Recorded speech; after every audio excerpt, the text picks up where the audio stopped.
Welcome to this edition of the Million Dollar Mastermind podcast. This is where we pick the brains of high achievers from all walks of life and get their hard-earned, real-world insights on winning. I'm your host, Larry Weidel. Talk about the fact that you don't need to see people. I can see you right now. I've never seen you in price. We see each other just fine. Yeah. Right. Yeah. Well, even without that, even with the audio, I've had people in the past, we've talked on conference calls, right, for years, like once a week, and where their income has gone from 100,000 to over $1 million. Right.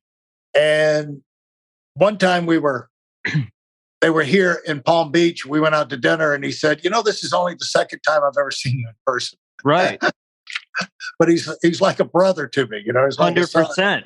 I would say most of my best friends I've never met in person, because they're top performing entrepreneurs that would never destroy their family life for entrepreneur life.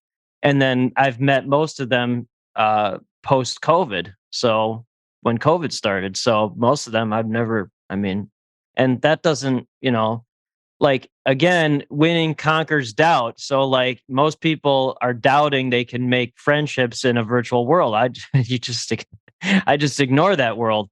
I was talking to one of my buddies who's a 153 IQ. Again, 140's genius. He's a true genius. He's a war hero, does high level CIA stuff. So these were his words, not mine, but it made sense. So he's like, most people are sheep, and then entrepreneurs are sheepdogs. So I'm a high fact finder, and I looked it up, and so Science Daily did a big article. 2 primary roles of sheepdogs, only 2. There's only 2. So replace the word sheepdog with entrepreneur. Okay, just replace right. Sheepdog. Okay, so sheepdogs, only 2 roles scientifically proven that they do. 1, keep the sheep in line. 2, push them forward. You don't talk to the sheep. You don't hang out with the sheep. You ignore. Now, usually you do marry a sheep. Usually marry a stabilizing human. Thank God. But no. And then my wife tells me 3 words, only 3 words before every parent-teacher conference. Our sons are 10 and 8. And they're half me, half my wife. So they're definitely entrepreneurial thinking with her warmth. So my wife only tells me 3 words. Don't say anything. So I keep my mouth shut the entire parent-teacher conference, because anything I say in that will not be received well. Yep. Now, when you, how do you find these people that you're talking to? Their clients, their friends from these entrepreneurial groups? Talk about that, and how do you select them? And obviously, you're not going. I love it. Yeah, and so anyway, that's a launch point. I love it. You would like the BrEpic Life book, because it's like answer, and then the chapter 2 is the perfection of patterns. So if you really want answers, okay. Yeah. So my favorite pattern in my strange alien brain is having the right mindset creates the right network and creates right opportunities. So right mindset creates right network, creates right opportunities. So I haven't done anything outbound in years. I'm very grateful your team reached out to me. I'm very thankful for that. And then hosts want to interview me first, and then they want to interview all PR partners, because only partner with people like us. Otherwise, I get bored. Okay, so it never stops. It just keeps creating endless abundance. But so what does the right mindset mean to attract the right network? We only partner with visionaries who live in abundance and who look at things as investments, not costs. So only visionaries, not business owners, not consultants, not human employees, visionaries who live in abundance. There's no scarcity. No, only abundance. And there's no what do you cost or charge. There's no nickel and diming. No. Anyone who asks what do you cost or charge, I'll never talk to that person again, because they're living in scarcity and they're living in cost world, and cost world hang out with cost world people, and then abundance visionary investment people hang out with abundance visionary investment. Okay, so that's the background with that. And then so I do probably 10 intros a day between visionary to visionary. Many are through PR. Describe that now. Describe that. Yeah, you have a really interesting strategy brain, and you want the very simplified answer, which I appreciate that. So I always think it's funny with people have very long intros about how great this person is. So my intros are I asked your team for if you had taken the Kolbe Kolbe that test. They didn't send me your score, but so my intros are like 3393 meets 3393. So it's a visionary who meeting a visionary. And then if they're in like Strategic Coach or Abundance 360 or Genius Network or Entrepreneurs Organization, I'll put a line of that about that as well. But like my intros are like 8 words, and then people do what they want with it. But it's a lot of fun. So I do like 10 intros a day, and then I get I don't know 2 or 3. So it's like endlessly fascinating to do that because like there's nothing outbound, there's no marketing. I mean, I guess there is, but you do an intro. Is this an intro for a podcast, for a show? Are you getting people together and getting them connected? Or what? That's a lot of intros. Oh no! For me, it's the purpose of my life. So for me, but you got it down to a science, is what I'm saying. And so if that's, I appreciate you saying that. I don't look at it like that. I just look at it like I'm just doing what I'm supposed to be doing. I was meant to be this person, but I guess it's from like a logical approach. But many are to media opportunities. Many are just like, oh hey, this person. What happened? Oh yeah. So I was talking to basically someone today that has one of the largest companies in Pakistan, and he's looking to bring more companies into Pakistan. And so I have a good friend, and I was on his show, who's a very high quick start in Kolbe, and he knows probably 1,000 high performing Pakistanis. So I just introduced them, and all it said was greatness awaits. And then they take it from there because they're visionaries. They'll know what to say from there. So there's no real context. And that's interesting that you bring it up. You must be high on context in Strength Finders, whether or not you've taken them. I'm very low in it, very low, and very low in input. I'm like, just here's the intro. Do what you want. Go. Figure it out. I don't need any context. Don't need to learn, like, in terms of that. Like, I want to just like, here's the answer. Go ahead and do it. And the very simplest way that I know how to do that is someone's Kolbe score, Kolbe. It's not your personality. I don't care what your personality is. I want to know if you're actually going to do something, how your brain takes action. It's called the A index. It takes 20 minutes. It's been around for 40 years. In 6 years as an entrepreneur, almost, my firms have partnered with one person that I know of, one under a 7 quick start, only one. 10 is the highest. So I've essentially just stopped talking to lower quick starts. I'll talk to them once, but I'm all action. And then it's high quick start meets high quick start. That's basically the simplest way. But now, here's okay. You can enlighten me. Okay. I have always had a bad results from scoring things, trying to like, take a test for this, take a test for that. It's kind of like, what I found is life is so complex, and not mine. And yes, yours too. I mean, like, life is going to throw things at you all the time, and you have to think on your feet, and right. And conversations, just to get through a conversation. But in dealing with your kids, they complicate your life tremendously. So the thing is that to get the outcome you want, for you to stay on track, it's like driving down the highway and there's always something going on the road, an accident or construction or emergency or something. And so usually not that overwhelming, but sometimes it is overwhelming. You have to, think. And so what would you,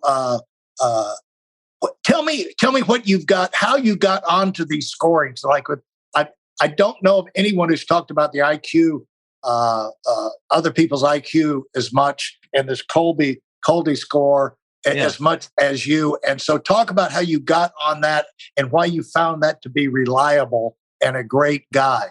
Yes, because I talk to low quick starts that don't do anything, and then I talk to high quick starts that do. So I mean, most of my days talking to high quick start, low follow through people. And when you talk to them over and over, and they're the ones that actually do something, then I just want the answer. And one of the chapters in the book is Clear the Mechanism. It's from a Kevin Costner movie, and he's a pitcher for the Detroit Tigers. And before every game at the first inning, before the inning, he says, clear the mechanism, and everything except the catcher's mitt and the batter goes dark, totally opaque. And so he's totally focused on the glove and the batter. So I'm totally focused on the glove and the batter, which is my family and network. So again, most of the people I talk to, they're all over the place. I am not that. I'm not. I'm ultra focused. And what I have found is from talking to people over and over and over and over is the simplest way of identifying that is the Kolbe.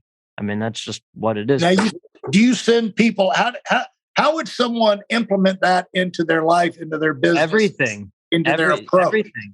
100%. Everything. So again, literally, you would like the book. answer. Yeah, it's just answers. But like, this is literally why I wrote it, because people want this. They don't know how to do it. So there's 30 answers. But yeah, so usually people like us marry stabilizing humans. Not always.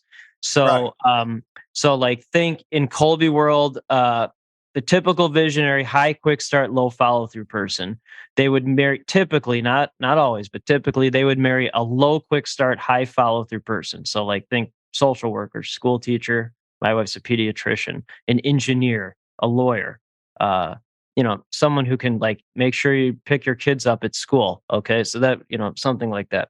And then in work, visionary, they want to be idea. And if they don't have a team of low quick start, high follow through people, nothing will get done.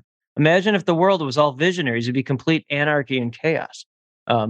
Very few people are visionaries on a global scale. They're just not. That's why most people are sheep. Entrepreneurs are sheepdogs. And in terms of, let's just say, working with your kids, with your kids and helping them. Yeah, they've already Kolbe'd. They're both 9 quick start, 2 follow throughs. So they're 10 and 8. And all we do is talk about people's Kolbe and the joys of being an entrepreneur. So they can, and then again, I don't say anything at parent teacher conferences because that would go horribly wrong. So they learn to read and write and all that stuff. And, my wife's a doctor. She's very smart. I did well in college, relatively well. So I guess that type of brain. And I'm guessing the kids will go to college. And if they don't, I don't care. It doesn't matter to me. And the greatest joy of being an entrepreneur is that the kids get to see this world even exists. Most people don't have cousins like yours, but you got to see that this world exists. Most people don't have that. So that's the greatest joy of being an entrepreneur is that they see that this exists and then they can do whatever they want with it. Yeah. And talking to people who can explain things in the positive light, You get people who look at the same situation and it's all doom and gloom. Or I used to say I had 2 uplines in my company. One, when I came to a fork in the road, I would call and get their opinion. I described the situation completely similarly to both of them. And if one of them was for it and the other one was against it, I knew it. And if I was for it, I knew I was on the right track because one of the guys could always see what was going to go wrong. Yeah, I ignore those people. And, the other guy could always see the positive. Like one guy could say, you won the lottery, but congratulations, Larry. But, you're going to have a lot of people coming after you, and you got to be careful for this. Yeah, that's a low quick start, high follow through. That's what they are. Right. I ignore those people. That's what I'm saying. Why has this been approach? Why is it so rewarding for you from a family standpoint? Oh, well, that's everything. So I talk to 1 to 2 entrepreneurs every single week that have let entrepreneur life destroy their family life. That's a bad idea. Activate, maximize, achieve, not doing that. My father died when I was 13. I know what it's like not to have a dad around. I would never do that to my children. They're 8 and 10. And I see them more than before COVID. I saw my children more than any dad I've ever met. Now I spend more time with them. So, I mean, I don't even understand why you would have children. Like people always ask, they're like, oh, what advice do you have? I'm like, well, in terms of entrepreneurship, I'm like, well, if you're a dad, be a dad. And they're like, well, what do you mean? I go, well, if you're a parent, be a parent, actually be in your children's lives. And I just don't understand why you would let entrepreneur life destroy your family life. It makes no sense to me. So I have two offices. This is my living room office. And then when it's nice, I have a backyard office. Rather be in my house with my children than anywhere else. How does the idea of traveling and seeing the world in person and meeting some of these people, like you said, there's people in Pakistan, you're talking to people around the world. Any of that any appeal to you? No. And why would you say that? Because I'd rather be at home with my family. No, but take your family with, take your family with, you got people who could take you around, introduce you, take you to some of the best places in the world, and as a broadening type thing. I would rather just go with my family. We go on family trips all the time. Okay, so talk about that. And what's the purpose of that? To give them the exposures, the kids the exposures? Yeah, I'm in these entrepreneur groups. I'm very thankful for that. And a lot of folks like, oh, hey, I had a 9-figure exit and all that. And that's fine. That's great. Made the Inc. 5,000 list. Okay, great. I'm thankful. And then they're like, well, what was the best part of last year for you? I'm like, well, I took my sons on a baseball trip around the Midwest. We went to 5 baseball games in 5 different cities in 5 days. That was by far the best part of last year for me. Again, this is being a journalist. You don't become a journalist for all that material stuff. That is not why you do it. And so having that foundation, and again, losing my dad when I was 13, I understand how important that is. And we have boys, so it's important for a boy to have their dad around. And so that's everything to me. All this other stuff is fine, but without that, people are like, oh, what do you worry about with your business? I go, nothing. And they're like, well, what do you worry about? I go, anything happened to my wife, anything happening to her. That's what I actually worry about. Thanks for listening to the Million Dollar Mastermind. If you felt there were any valuable takeaways from this episode, please take a minute and leave us a 5-star review. Your feedback is important and really helps us get the word out to a wider audience. Remember, we have a valuable webinar that is absolutely free. Register for it right now at weidelonwinning.com. Thanks for listening.